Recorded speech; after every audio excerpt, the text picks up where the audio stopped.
Apakah semuanya sehat? Alhamdulillah. Sehat, Habib, sehat. Ustaz Romli, apa kabar sehat? Alhamdulillah sehat. Kayaknya hadir majlis al-muwasalah bizahab. Oh iya, iya dekat-dekat Habib, dekat-dekat dari rumah. Ternyata Dekat dari antum. iya. Hmm.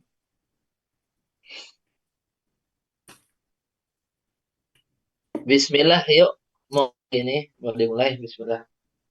Bismillah. Bismillahirrahmanirrahim. Assalamualaikum warahmatullahi wabarakatuh. Waalaikumsalam. Alhamdulillahirabbil alamin. Assalatu wassalam ala sayyidina wa nabiyyina Muhammadin wa ala alihi wa sahbihi.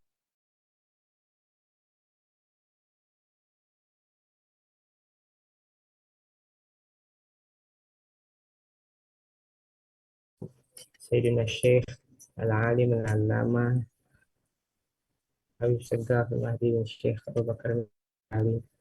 Semoga Allah selalu menempatkan beliau di sisi yang terbaik di sisi baginda Nabi Muhammad Sallallahu Alaihi Wasallam. Dan kita sebagai santri-santrinya semoga bisa meneladani apa yang sudah beliau ajarkan dan menjalankan apa yang menjadi wasiat beliau kepada kita semua.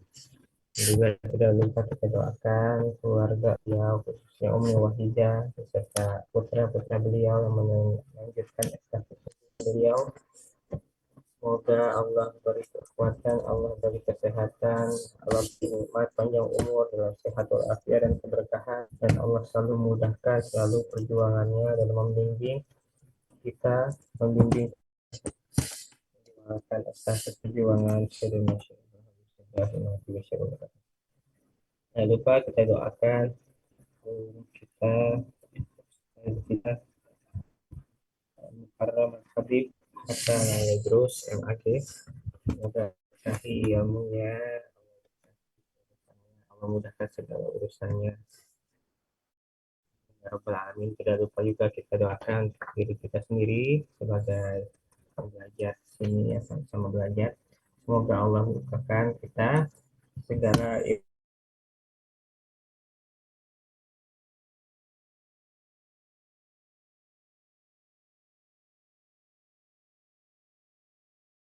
sama ya, amin salihin maksudin. Ini ya Rabbal Alamin. Kita lanjutkan pembelajaran kita. Kita sekarang sudah di ngaji tafsir Nurul Iman episode ke-26. Ya terasa. Mari kita lanjutkan pembahasan yang akan dibuka dengan tawasul terlebih dahulu.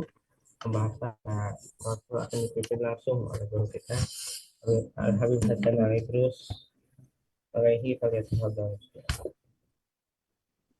Bismillahirrahmanirrahim.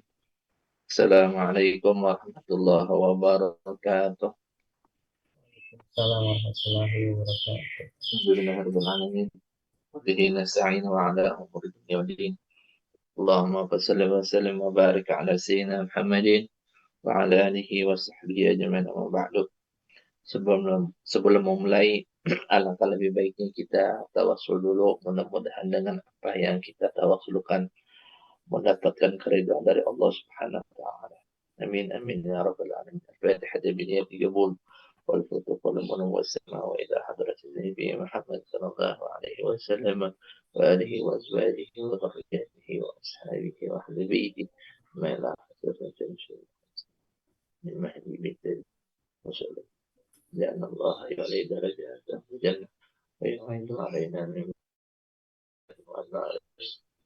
وبركاته النفحات الكثير والدنيا والآخرة وإلى حضرة النبي محمد صلى الله عليه وسلم. الفاتحة. أعوذ بالله من الشيطان الرجيم. بسم الله الرحمن الرحيم. الحمد لله رب العالمين الرحمن الرحيم مالك يوم الدين إياك نعبد وإياك نستعين اهدنا الصراط المستقيم صراط الذين أنعمت عليهم غير المغضوب عليهم الضالين. بسم الله الرحمن الرحيم. Alhamdulillahirabbil alamin. Allahumma shalli wa sallim wa barik ala sayyidina Muhammadin wa ala alihi wa sahbihi ajmain. Amma ba'du. Kita buka tafsir Nurul Iman di halaman 228. Hal ini pelajaran yang minggu lalu belum tuntas, meneruskan sekarang. Di situ ada tulisan yang tebal buat yang diterima. Bismillahirrahmanirrahim. Faman tabi'a hudaya fala khaufun 'alaihim wala hum yahzanun. Di situ ada kisah-kisah cerita, kita bisa posisinya membaca sendiri ya, sampai ayat firman Allah Subhanahu wa taala utat 60 itu, yakni lilladzina amanu an takhsha'a qulubuhum li dzikrillahi wa ma nazala minal haqqi. Yang di dalam cerita tersebut ada seorang perempuan mempunyai kebiasaan yang jelek. Setiap daripada maghrib itu sampai terbit fajar selalu senantiasa membuka jendela dan pintu. Kemudian mereka itu perempuan mengajak teman-temannya. Kemudian sampai mereka itu melakukan perbuatan yang tidak senonoh. Bahasanya kalau sekarang tuh istilahnya perempuan marah. Kemudian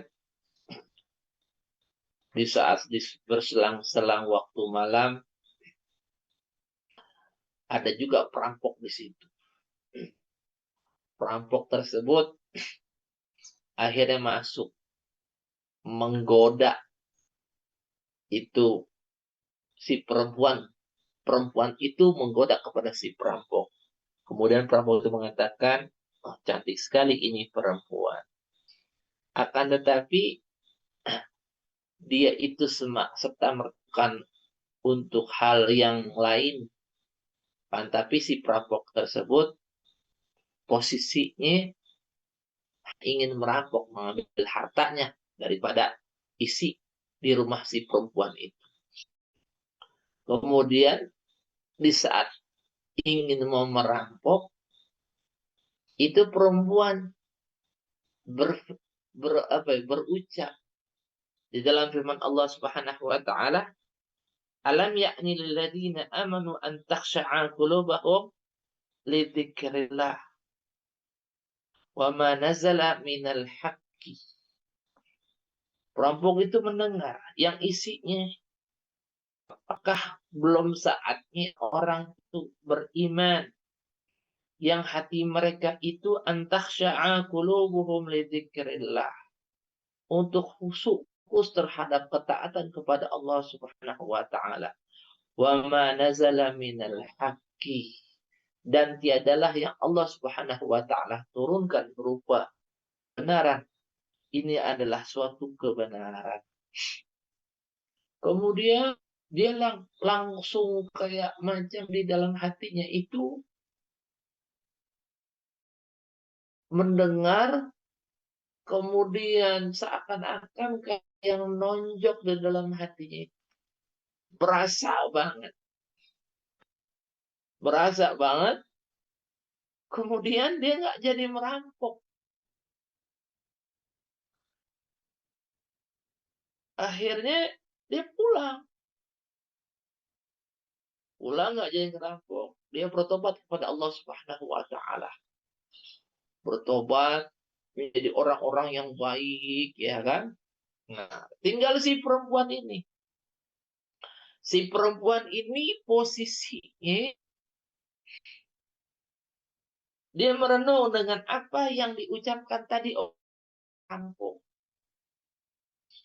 Kalau digaris bawahi di dalam firman Allah Subhanahu wa taala ini, yaitu surat Al-Hadid ayat 16 itu, ini bagian bandel yang selalu senantiasa ngeyel terus menerus.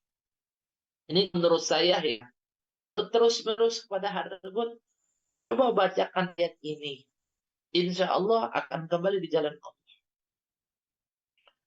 Bahasanya, kalau bahasa kasarnya itu, kok belum ada kapok juga, kapan sih mau kembali di jalan Allah?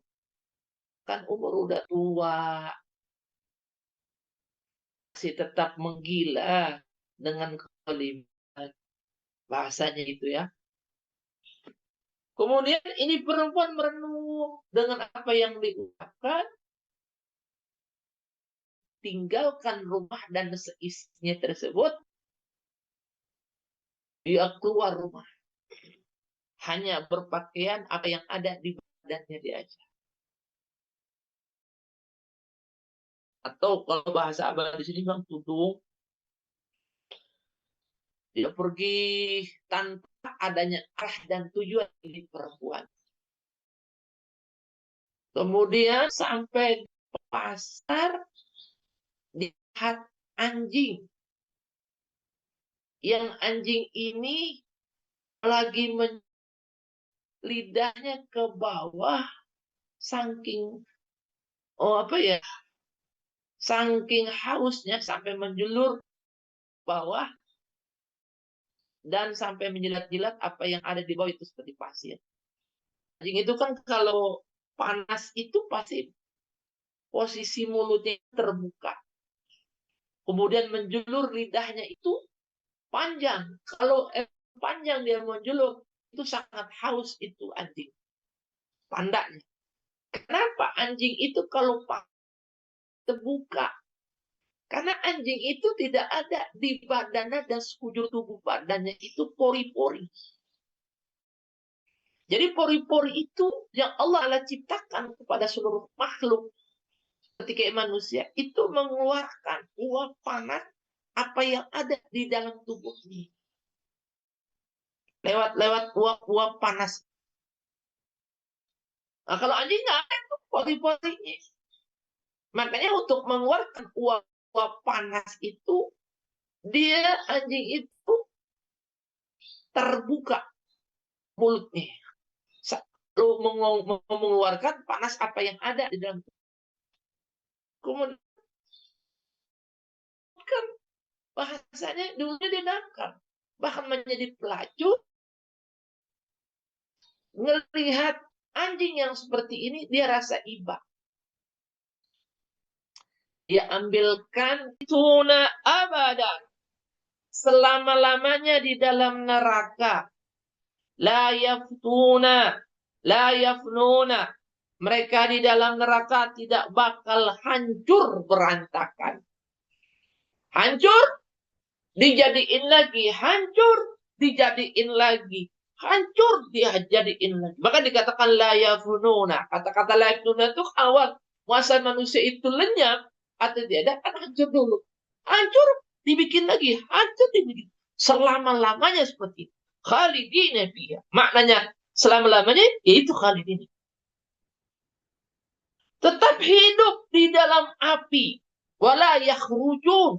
Mereka itu tidak ada keluarnya orang kafir itu dari neraka. Tidak keluar mereka di dalam neraka.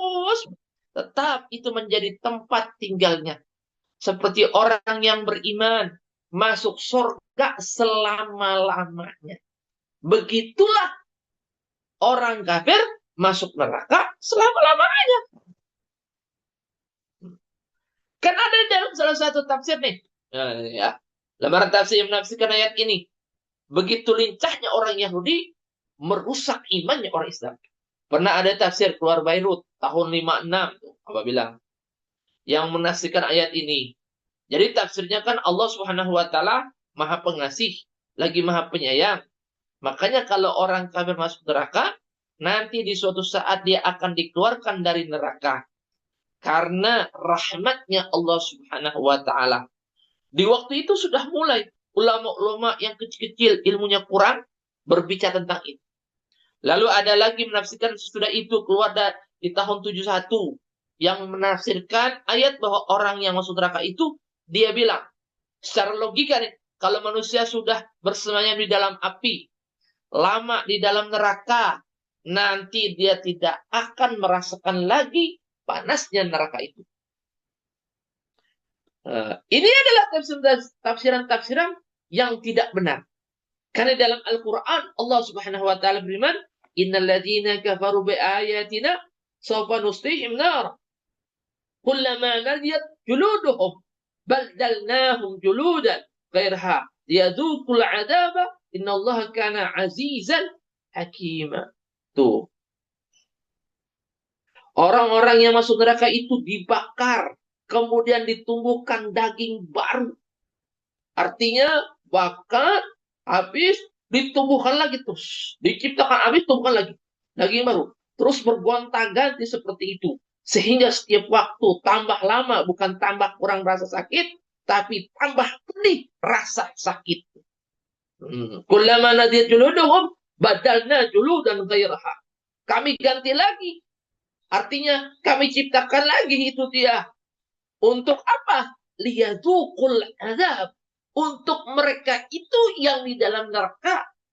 Supaya benar-benar merasakan namanya pedihnya azab. Tidak henti-henti mereka. Begitu kerasnya azabnya Allah Subhanahu wa taala bagi orang yang tidak beriman, yaitu yang kafir. Bukan orang Islam. Bukan. Orang kafir. Orang Nasara itu yang tidak mau masuk Islam. Orang Kristen yang tidak mau masuk Islam. Yang masih bertahan saja kepada ilmu. Tidak mau tahu. Nah itu orang Hindu, orang Buddha. Itu orang kafir yang tidak mau masuk Islam. Sengaja orang Kristen itu kalau pidato, pastornya itu pidato di gereja. Kita ini orang Islam. Dia bilang orang kafir. Sama sekarang ada yang berkata, oh nggak boleh bilang orang Kristen. Nah itu orang kafir. Mereka itu orang yang beriman. Beriman bagaimana? Apa bilang? Orang yang beriman itu orang yang beriman kepada Allah Subhanahu wa taala. Beriman kepada kitabullah. Beriman kepada rasul-rasul Allah. Kemudian beriman kepada qada dan qadar. Kemudian beriman dengan hari kiamat. Lalu beriman bahwa Allah Subhanahu wa taala itu ada menciptakan surga dan ada menciptakan neraka. Kalau dia beriman kepada Allah Subhanahu wa taala tetapi tidak beriman kepada Nabi Muhammad sallallahu alaihi wasallam, tetap itu di dalam Islam dikategorikan orang kafir. Enggak bisa kita mengatakan, oh kita sama-sama beriman. Enggak bisa, Pak. Sekarang kan mulai kita juga orang yang beriman di dalam Islam sudah diputuskan. Orang yang tidak beriman kepada Allah Subhanahu wa taala, tidak beriman kepada Nabi Muhammad SAW, itu hukumnya kafir. Nggak ada lagi beriman-iman. Itu orang yang kurang mainan. Kurang main. Abah bilang mengatakan itu.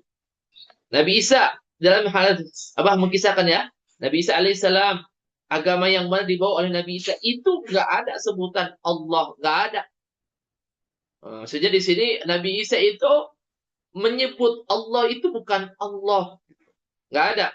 Nabi Isa alaihissalam itu nggak tahu namanya Allah, itu namanya Tuhan.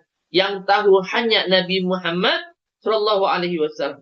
Nabi Isa alaihissalam itu waktu itu kabur, nggak diberikan sempurna di dalam agamanya. Sehingga Nabi Isa alaihissalam kalau panggil Allah Subhanahu wa taala itu Bapak. Benar tuh, dia orang Bapak, Tuhan Bapak. Loh. Ya Nabi Allah Isa itu memanggil Allah itu Bapak. Bapak di Roh Kudus. Biasa kan begitu orang-orang Kristen ya. Jadi hanya Nabi Muhammad SAW yang bersabda Allah. Kalau orang sekarang menyebut Tuhan mereka Allah itu keliru. Mereka tetap saja bilang Tuhan Bapa. Kan Nabi Isa alaihissalam itu panggil Allah itu Bapa. Bentar ya, bentar. Bentar. Ada telepon. Ya, Assalamualaikum. Waalaikumsalam ya. Kenapa?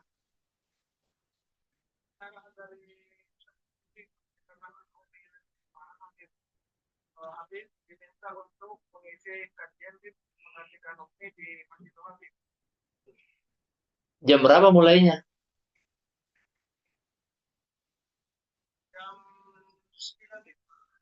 Jangan jam 9, saya lagi ngajar nih. Iya, yuk. Iya, ntar saya ngajar. Itu. Insya Allah jam setengah 10 dah ya. Iya, oke. Yuk. Assalamualaikum. Ya, salam. Fikih tentang ini ya, puasa Ramadan.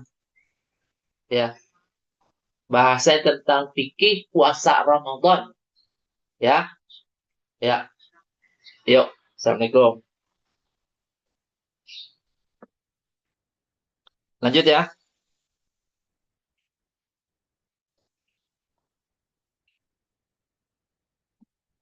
Mana tadi tuh? Karena Nabi Isa alaihi salam itu panggil Allah itu Bapa. Itu di dalam kitabnya. Itu yang benar. Jadi kalau orang Kristen memanggil Tuhannya Bapa, itu benar. Kemudian kalau dia memanggil Nabi Isa itu Yesus, itu benar. Jadi orang Kristen itu Tuhannya di zaman Nabi Isa alaihi salam itu dipanggil Bapa. Itu artinya eling-eling. Bapak, bapak, bapakku. Itu Nabi Isa alaihi salam. Tapi bagi dia yang benar, benar. Dan Yesus itu bukan Nabi Isa alaihi salam. Karena di dalam Islam Nabi Isa itu tidak disalib, walakin rufi'a, walakin dinaikkan ke langit, itu yang Nabi Isa. Makanya kan ketika Nabi Allah Isa mau disalib itu Nabi Isa mengatakan man ansari ilallah, siapa yang menolong aku di jalan Allah? Qalal hawariyuna, maka berkatalah muridnya itu, kalau dalam kitab tafsir Jalalain mengatakan ada yang mengatakan 9, ada yang mengatakan 11. Nahnu ansarullah. Kamilah orang-orang yang menolong di jalan Allah. Mereka kaum hawariyun. Nahnu ansarullah. Kata-kata Nasrani itu dari sini. Wa man ansari ilallah. Kemudian setelah itu, kalau Abah mengatakan ini, dari ke-9 atau ke-11 itu ada pemimpin yang satu. Pemimpinnya itulah yang dirubah oleh Allah wajahnya seperti Nabi Allah Isa. Sedangkan Nabi Allah Isa itu diangkat di alam langit oleh Allah Subhanahu wa taala. Yang musuh kepada Nabi Isa, yang mau bunuh Nabi Isa alaihissalam, itulah yang disalib. Walakin syubbihalahu. Itu yang disalib tuh. Lalu Allah Subhanahu wa taala yang kejar Nabi Isa alaihissalam ini, pemimpin yang paling depan itu dirubah mukanya menjadi seperti muka Nabi Isa alaihissalam. Sedangkan Nabi Isa alaihissalam sudah dinaikkan ke langit. Mukanya pemimpin itu dirubah seperti mukanya Nabi Isa alaihissalam. Lalu orang berkata dengan yang terjadi, ini Isa, akhirnya dibunuh. Setelah dibunuh, berubah kembali mukanya. Itulah Yesus sebenarnya, bukan Nabi Isa alaihissalam. Yang dikatakan Yesus itu yang dibunuh. Gitu. Sedangkan Nabi Allah Isa itu posisinya itu yang yang diangkat oleh Allah di alam langit. Itu. Ini kekeliruan antara orang Islam dengan orang yang mengatakan Kristen. Jadi kita umat Islam itu harus ngaji yang bagus supaya tidak keliru, atau nanti ada orang keliru kita ikut keliru. Karena Nabi Muhammad SAW sudah bersabda, nanti akan datang suatu zaman orang itu bingung menanyakan masalah. Karena dia tidak tahu di mana tempatnya ulama yang benar, malah pergi kepada ulama yang sesat. Nih, hati-hati nih. Akhirnya dijawablah, menurut ilmunya dia yang sesat itu. Akibatnya menyesatkan orang banyak. Hati-hati nih. Yang mengataskan nama bapaknya orang alim, anaknya bagaimana? Itu hati dalam hal tersebut. Makanya Abah mengatakan, faqad dallu wa adallu. Kamu kalau belajar jangan tidur. Nanti kalau kamu tidur dengan apa yang kamu dapat dalam hadis tersebut, akhirnya kamu menyesatkan kepada yang lainnya.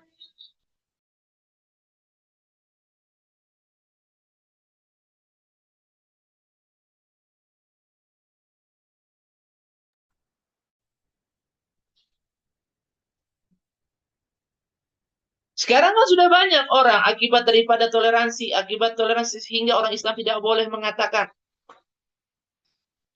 orang Kristen itu kafir. Sekarang banyak kalau kita bilang orang Kristen itu kafir, wah itu tidak toleransi. Dibilang itu ekstrim. Nah, banyak nih ya. Oh, nggak boleh bilang orang Kristen itu kafir, nggak boleh. Itu nggak toleransi. Nih, Abah mengatakan, kalau saya, maksudnya Abah tuh, biar dikatakan ekstrim, yang penting saya ikut Al-Quran. Bahwa orang yang tidak beriman kepada Allah Subhanahu Wa Taala, yang tidak beriman kepada Nabi Muhammad SAW, hukum Islam, hukum di dalam Al-Quran, hukum di dalam hadis Nabi, mereka itu orang kafir. Mau marah silahkan. Ya, untuk apa marah? Daripada bilang si kafir, lebih baik masuk Islam aja. Supaya dikatakan orang Islam. Kok marah? Kafir mulu, kafir tuh kafir. Gitu. Kalau dia mengatakan nggak boleh mengatakan bahwa orang menyebutkan orang non-Muslim itu kafir. Lah, Allah Subhanahu wa taala firman, "Qul ya ayyuhal kafirun."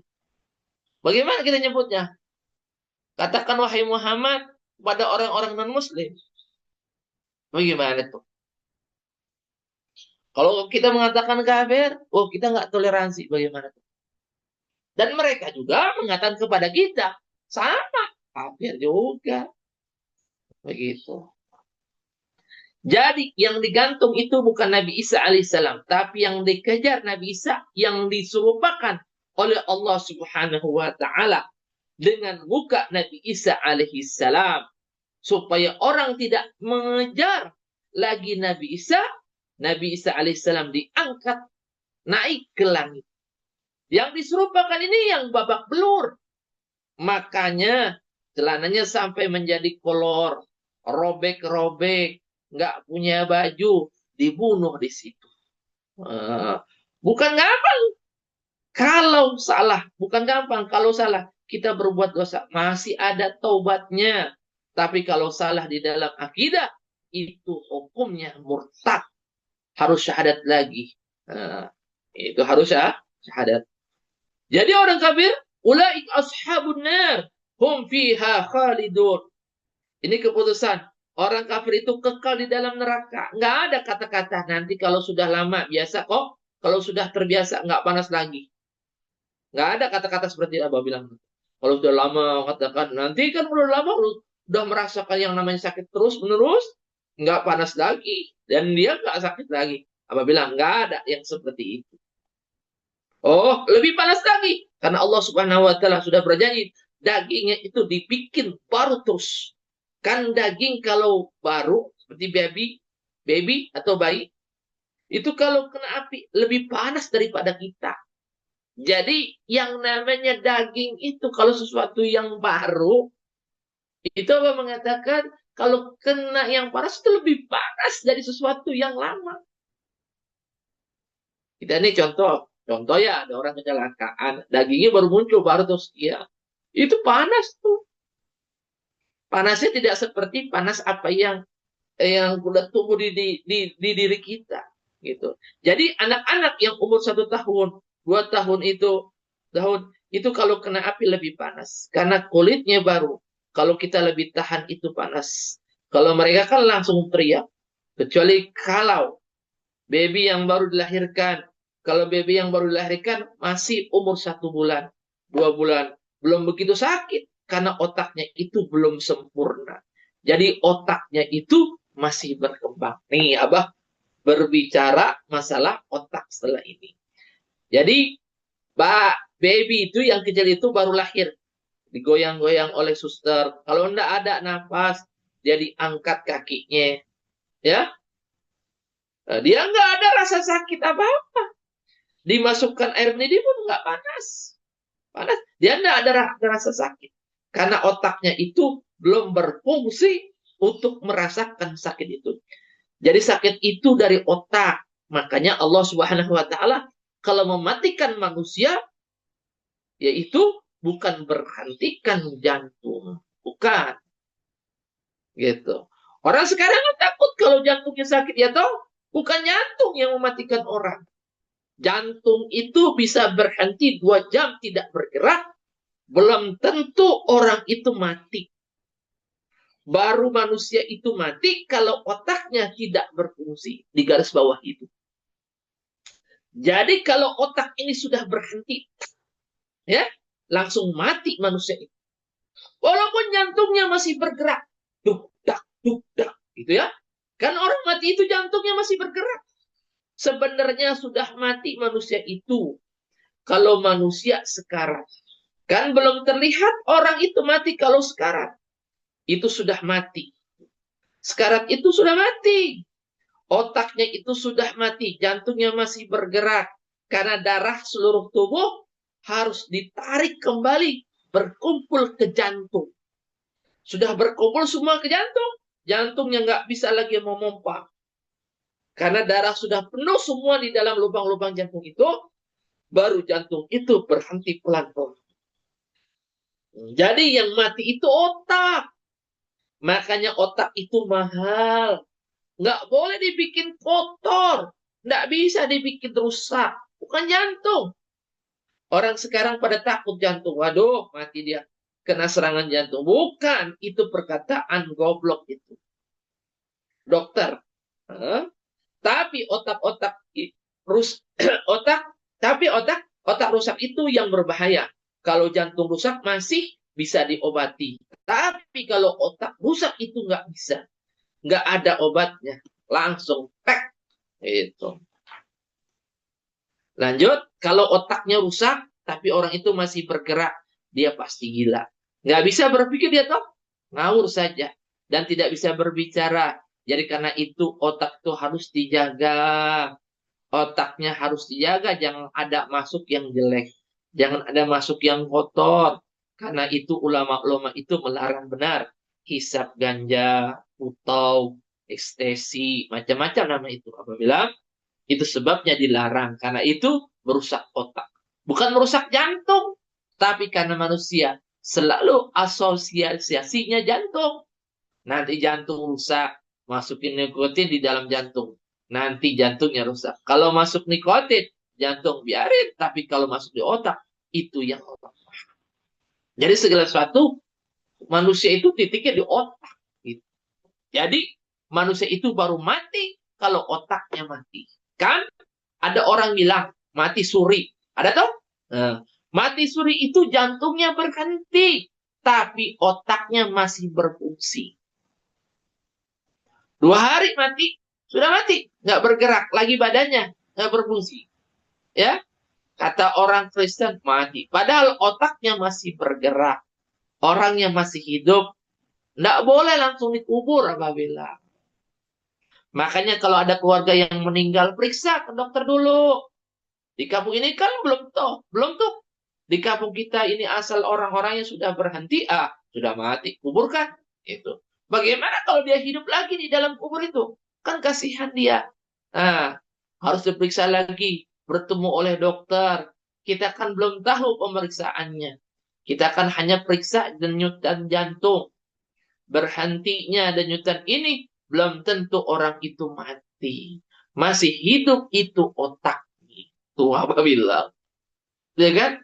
Jadi segala sesuatunya bukan titik daripada kematian itu di jantung. Titik kematian itu di otak. Makanya orang kalau udah sakarat itu udah otaknya itu udah nggak berfungsi. Tapi jantung itu masih ada gitu. Padahal memang mengatakan orang sakarat itu otak udah terhenti, udah mati itu.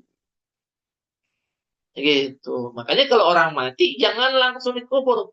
Tunggu, sedangkan posisi otak itu masih masih berfungsi. Takutnya, khawatirnya dia hidup lagi.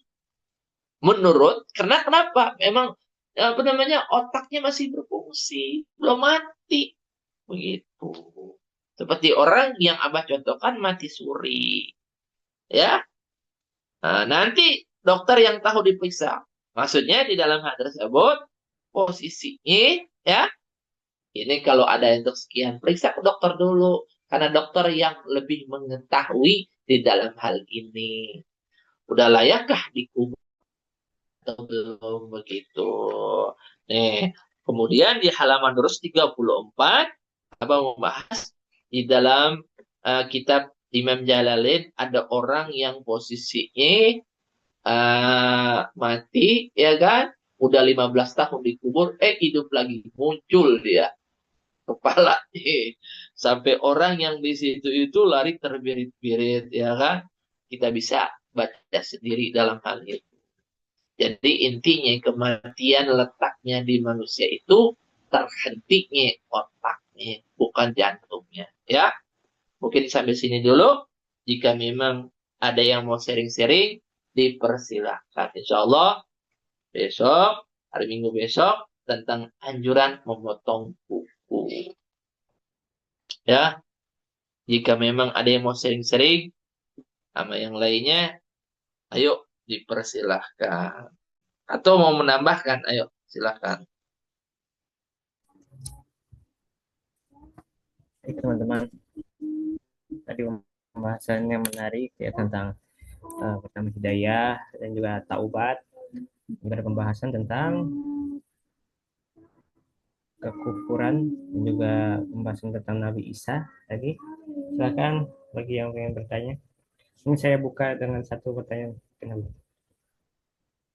Kalau di bahasa Indonesia, ya kan, hati yang bermakna kalbu itu berbeda di bahasa yang lain. Gimana ya nanyanya? Contoh kalau misalnya di bahasa Arab ya, al-qalbu sama sama itu bukan hati yang hati hati limpa itu kan yang beda dengan bahasa Indonesia ya Habib ya. Terus Iya. kalau di bahasa Inggris heart itu kan heart yang bermakna kalbu sama heart yang bermakna jantung ya. Jadi sekaligus. Nah kalau di bahasa Indonesia itu hati hati itu ini ya hati yang di sini nih Habib yang di perut ya. Kalau secara yang fisiknya. Nah sebenarnya yang di hadis itu hati itu yang di mana Habib?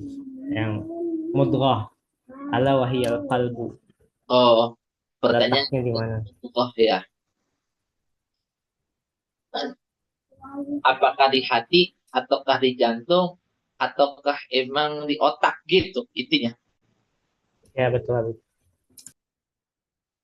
Kalau untuk memperjalankan, makanya kan ada inti di dalam manusia itu artinya memperjalankan segala sesuatu apa yang dilakukan tiap hari itu dari inti hatinya itu. Kalau untuk menetralisirkan inti sebenarnya daripada mudghah itu, ya kan? Yang kemudian bahya al-qalbu, yaitu yang kita mengatakan intinya itu, yang memperjalankan manusia itu intinya apa? Kalau ada perdebatan, ada yang mengatakan apakah benar mindset di dalam pemikiran dia itu otaknya, ataukah emang hatinya, ataukah jantungnya.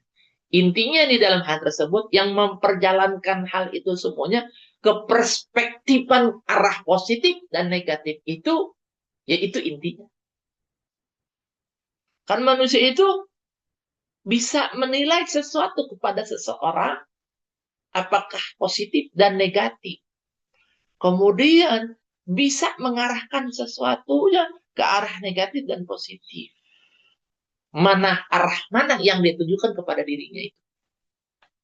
Itu maksudnya. Kalau dalam masalah tentang apakah itu kalbun, apakah itu posisinya otaknya, ataukah jantung, wallahu a'lam. Tapi kalau dalam pembahasan al-qalbun, yaitu hati. Artinya inti daripada manusia itu. Kan orang itu su'zon sumbernya dari apa? Orang itu baik dari apa? Makanya kan Nabi mengajarkan kepada hal tersebut, kenapa sih manusia itu mengarahkan segala sesuatunya di dalam diri ini hal-hal yang negatif. Kenapa bukan hal-hal yang positif? Gitu. Kenapa memilih jalan yang negatif? Walaupun realitanya manusia itu bobrok di mata kita. Pasti sebobrok-bobroknya manusia ada kebaikannya kan. Kenapa bukan memilih yang kecil walaupun kebaikannya kecil? Maksudnya apa? Untuk mendidik diri kita ini selalu senantiasa baik. Walaupun beranggapan orang banyak, dia itu orang bobrok. Kayak macam kita ya kan, biasanya kalau di kelas-kelas di kampus biru itu ya, kan ada foto Abah tuh, di sampingnya Mister Cengiet. Ya, beranggapan kita, di dalam hati kita itu, contoh ya, inti kita itu, kemudian masuk ke mindsetnya kita, bagaimana konteksnya atau ucapan kita atau tanggapan kita terhadap dua foto itu. Pertama sekali melihat negatifkah atau positifkah? Kebanyakan manusia itu negatif. Apa urusannya ini orang botak ada di sini? Yang kedua, kenapa sih Habib ini bergaul sama budak? Yang ketiga, kok pondok pesantren ada budak? Kan gitu. Ya itu arahnya gitu. Atau dulu kita di Nurul Iman, apalagi di Masjid Toha ada musik. Ya kan? Pasti itu seluruhnya kita itu negatif. Padahal Abah mengajarkan kepada kita ini, kalau hati itu mau bersih, tunjukkan segala sesuatu hal-hal kemungkaran. Apakah kita tetap perspektifnya negatif? Kalau kita positif, tetap positif, oh berarti orang baik kita. Kalau pesan itu pasti semuanya kan baik. Pasti. Yang menjadi pertanyaan bagi kita, apakah musik itu haram? Dari mana asal muasalnya musik itu haram? Orang yang memperjalankan musik ke arah yang tidak baik itulah haram. Bukan musiknya. Jangan menjadikan musik itu posisinya kambing hitam haram. Sama handphone. Handphone itu hukumnya apa? Kalau handphone itu hal-hal yang negatif, yang nggak baik, ya handphone dikontestasikan itu handphone hal-hal yang negatif menjadi haram. Sama di dalam kitab Sulam Taufik mengatakan bahwa asatranjiu haram. Catur itu hukumnya haram. Kok alat bisa haram itu? Haram apanya? Kebanyakan orang yang main catur itu lupa daratan. Nggak tahu kewajiban suami, ya kan? Apa? Memberikan nafkah. Nggak cari kehidupan. Gara-gara catur, dia menggila catur, lupa. Oh, itu yang menjadikan hal tersebut haram. Bukan caturnya. Kan begitu. Kayak macam remi. Atau gaple. Haram. Haramnya yang mananya gitu. Oh, kebanyakan remi dan gaple itu dipakai untuk main judi. Dipakaikan ke main judi. Itulah yang haram. Kalau sekarang kan judi bukan di, apalagi ketemu posisinya ini. Sekarang sudah di online juga bisa. HP ini dipakai untuk judi online, ya haram. Kan begitu. Makanya di dalam usul begini mengatakan kullu syai'in mubahun illa dalla alaihi tahrimuhu. Segala sesuatu itu hukumnya boleh-boleh aja kecuali ada illahnya. Di dalam illah itu atau sebabnya yang berakibat kepada mafsadah, kerusakan, maka itu menjadikan haram. Bukan alatnya. Jadi alatnya itu dipakai untuk hal-hal yang negatif. Sama kayak tangan kita ini kan bisa aja dipakai untuk nonjok orang. Dipakai untuk nampar orang. Contoh. Padahal kan kalau kita fungsi untuk baik ya baik ini tangan. Begitu. Sama dengan ilmu. Kalau ilmu kita pakai untuk hal-hal yang nggak baik, apakah ilmu itu sifatnya jahat? Ya kan?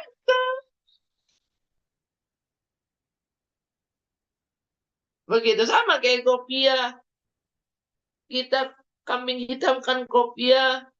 Kemudian kita baca selawat-selawat sambil minta-minta duit. Sebabnya orang mengatakan, ini kopiah bagus, ini orang yang soleh. Atau posisinya orang ahli hikmah pakai kopiah, pakai sorban. Kalau nggak pakai kopiah, pakai sorban, maka maharnya itu kecil. Ya sama. Manusia itu pada dasarnya kelewatan. Kan begitu. Kayak macam orang-orang, mohon maaf, korupsi. Orang-orang yang di pengadilan. Kan mereka pakai kopiah. Untuk apa sih pakai kopiah itu? Untuk apa? Ya kan? Anda posisinya mau ke masjid. Sebelum ke masjid itu pakai kopiah untuk apa? Karena sudah ada itu nih. Atau posisinya ada orang meninggal. Pakai kopiah nggak? Kalau nggak ada orang meninggal, pakai kopiah nggak? Dia pakai kopiah itu karena ada orang meninggalnya. Ada apakah hal itu semuanya? Kan ini alat aja ini.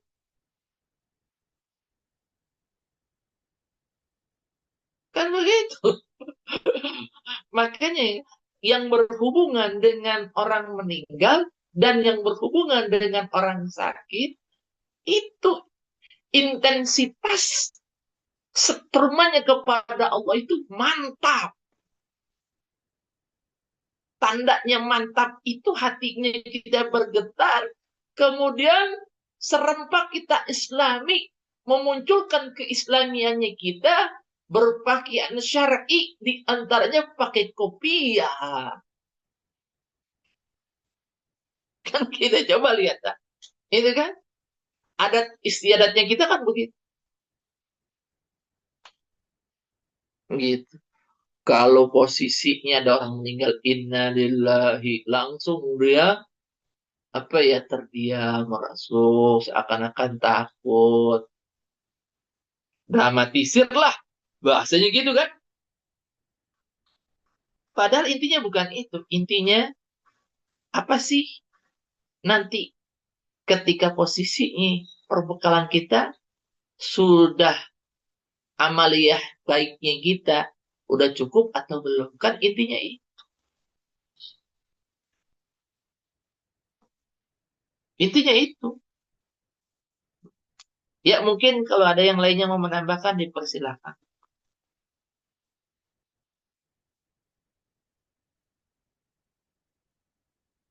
Izin Habibana, terkait bertobat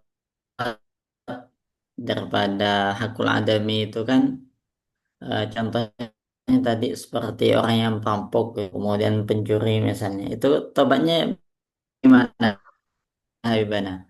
Apakah Pak dengan siapa aja yang dirampok gitu? Dan kemudian Semampunya. yang kedua, kolbun Ayo silakan lanjut. Putus-putus suara kemudian yang antum. kedua mau bertanya lagi nih. Nah, kolbun salim yang sebenarnya itu seperti apa sih gitu? Itu yang kedua. Syukron Habibana.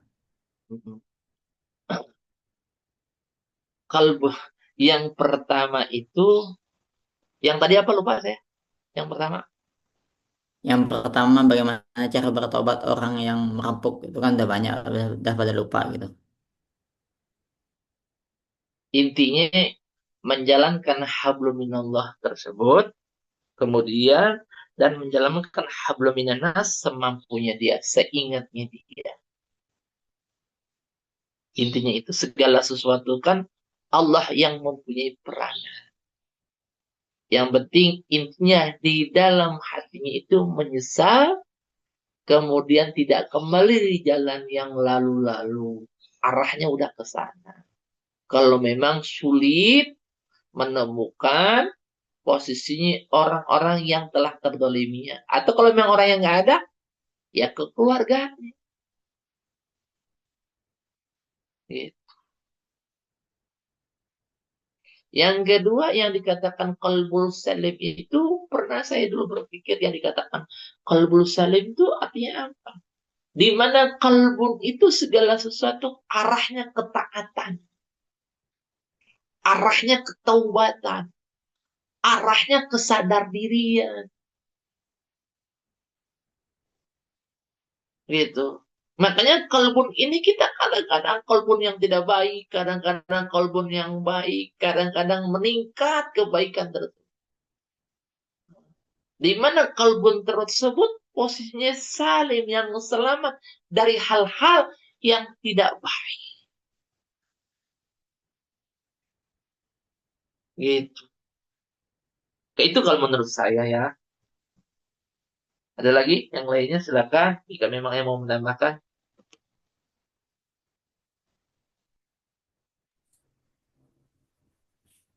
Akhir mungkin Habib. Ya, Ya, mungkin saya dulu pernah mendengar waktu dari Abah ya. Kayaknya waktu sanawiyah takutnya saya salah dengar gimana.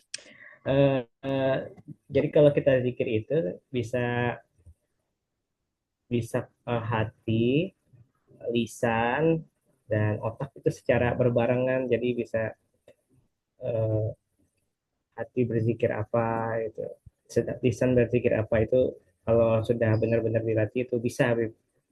Benar abang pernah menyampaikan seperti itu. iya intinya dalam zikir itu bukan cuma lisan yang berucap, pikiran kemana-mana, hati kemana-mana, nyatu ke situ.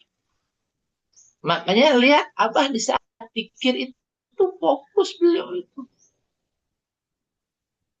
Saking fokusnya dalam hal tersebut sehingga Abah itu khusyuk sekali terhadap zikir. Fokus, kemudian biasanya itu ada berkeringat. Saking khusyuknya itu. Coba lihat video. Disatukan segala sesuatu yang mengarah dalam fokus itu. Kita kadang-kadang contoh kalau mau belajar fokus atau khusyuk di saat kita makan. Makan, ada nggak makan itu pikiran kita kemana-mana? Orang makan aja main HP sekarang Habib.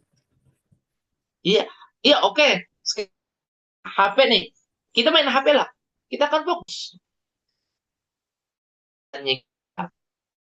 Hati itu artinya seperti itu.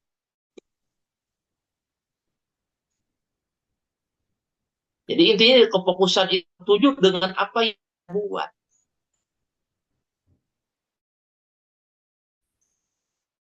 Berarti sekalinya pun tidak,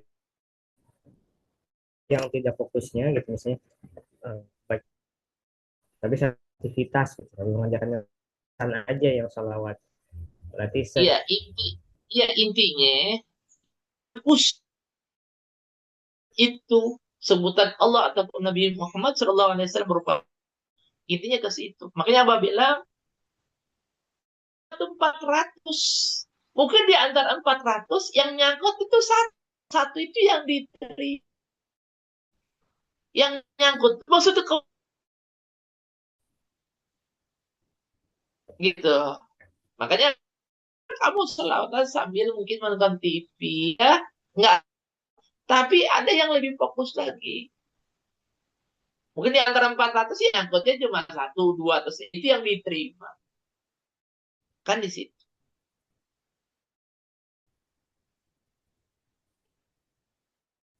Baik, Habib. Ada lagi? Mungkin kalau tidak, saya undur diri dulu ya. Iya. Ini Mau ada ngisi ya, Habib ya? tugas dari ini, Abdesta ini mengganti Umi.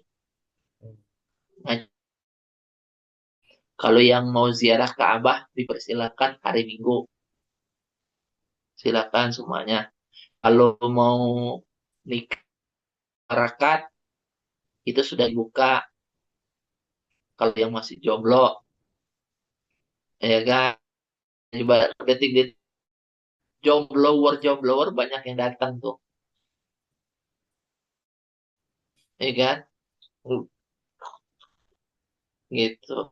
Ada yang mau tanya sama saya, udah agak tua, mana mau perempuan posisinya si muda baru lulus, gitu ya. Perempuan juga kan posisinya pintar juga dia. Ya nggak mungkin juga nggak pintar karena dia kan sekolah, gitu. Ya mungkin saya masih ini dulu. Pertemuan yang akan datang kita lanjut kembali. Saya ridhanya tetap istiqomah, yang lain banyak yang keluar-keluar nih.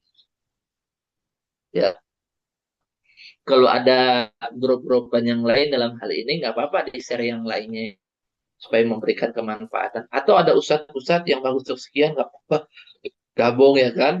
Mungkin ada yang secercah di saat beliau itu belajar sahabat, nah kemudian memberikan istifadah kemanfaatan buat kita dengan apa yang dulu ustadz tersebut sahabat, ya kan. Kemudian kita dapat kita.